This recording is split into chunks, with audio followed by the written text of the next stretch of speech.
talk show.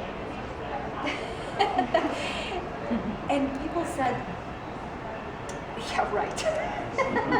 There were a lot of people who said, you know, come up with something more realistic.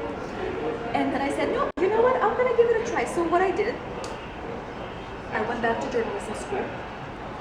And meanwhile, I was taking also some chef courses part-time.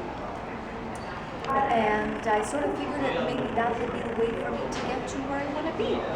And I went back, and honestly, I killed it. I did wonderfully in university. I actually graduated with honors. And because I think because I was ready for it. Because I actually had a goal. It wasn't just that I wanted to become a journalist. I knew what kind of a journalist I wanted to be. I wanted to be a food journalist. So it gave me sort of a direction. And then when I was in my last year of university, I decided that it was time for me to do my internship and this and this. So I did it actually at Rogers Television, which is where my television career started. And I was sort of interning as a producer's assistant for a different show. And that show had a cooking segment, a very short 9-minute cooking segment. And it was an absolutely valuable experience, and I loved it. And it was fun, and it was very, I felt like I was learning so much.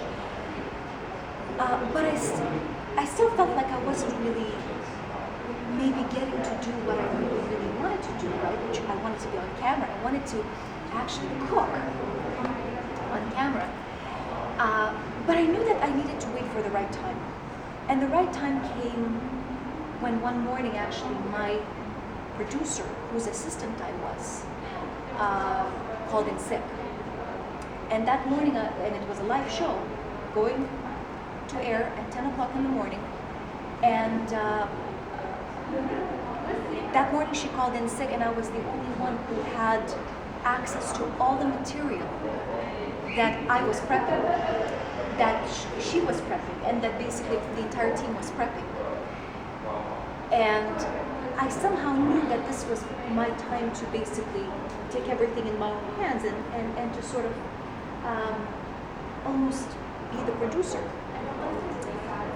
And although obviously it's, we were all unhappy that she fell ill, but at the same time for me it was probably the best learning process because I could actually put my hands on things. Now,